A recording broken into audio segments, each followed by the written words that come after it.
In this video, I'm going to be performing the preventative maintenance on this Rheem Ruud unit. I can start by taking this panel off. The power has already been shut off.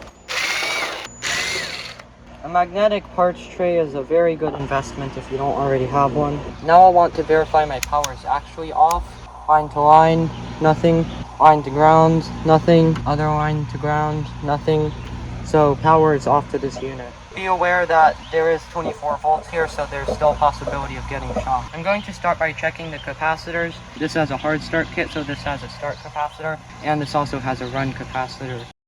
I can set my meter to volts DC to confirm that there's no voltage in the capacitor, which there isn't. So I can turn to the microfarad setting, and this is testing at 4.9. Since 4.9 is within the tolerance shown, this capacitor is good on the fan side. These capacitors are called dual run capacitors because they're basically two capacitors in one for the compressor and one for the fan. Now I'm going to check the compressor side. The compressor side is 42.6. Since 42.6 microfarads is just outside of the tolerance, I will quote a new capacitor.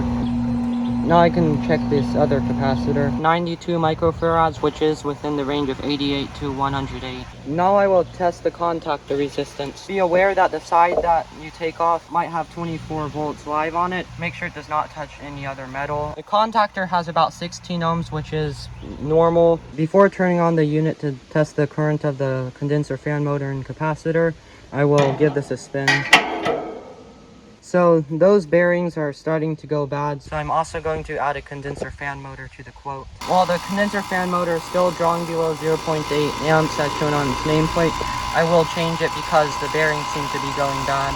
The compressor is drawing 9 amps, which is within the 15 allowed. This breaker is also bad here, so I'll notify the owner. If you see how rigid these are, but then this one's shaky, this breaker is bad and should be replaced. I can now put the panel back on and give this a preventative spray out from the inside.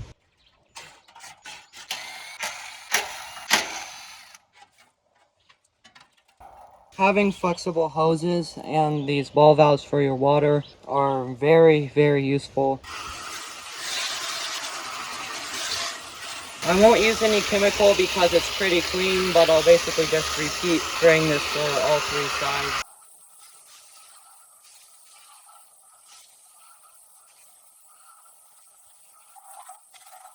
Now I can put the fan back on.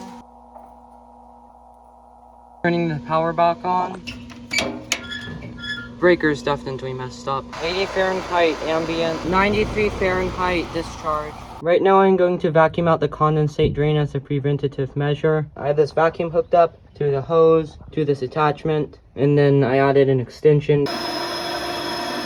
So if there were any clogs, hopefully that should have unclogged them. This is a good step to take as a preventative measure if you haven't done it yet. Now I'm at the indoor unit. I can start taking the panels off. I already turned the power off. Again, these magnetic parts trays are very nice.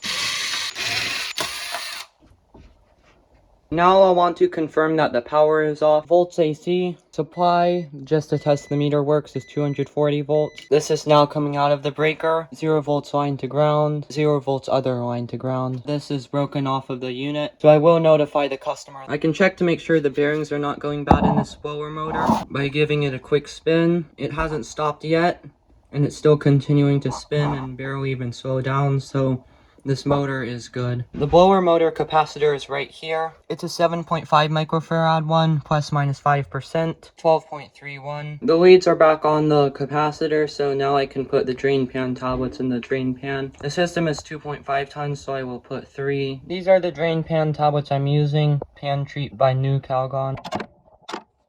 Might be hard to see, but they are in there now. I can now proceed by checking the blower motor current. It's rated for 2.5 amps. This is below the rated current, so it's good. Keep in mind that when the panel is off of the blower compartment, it will draw a little bit more current. I can now proceed by drilling holes in the supply and return to test the temperature split.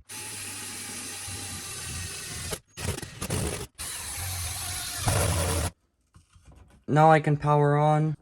78 Fahrenheit return. This is at about an 18-degree temperature differential right now, which is very good. These old Rheem systems seem to last a very long time. That will conclude the cooling season's tune-up / checkup on this heat pump. I have a Discord server, link is in the description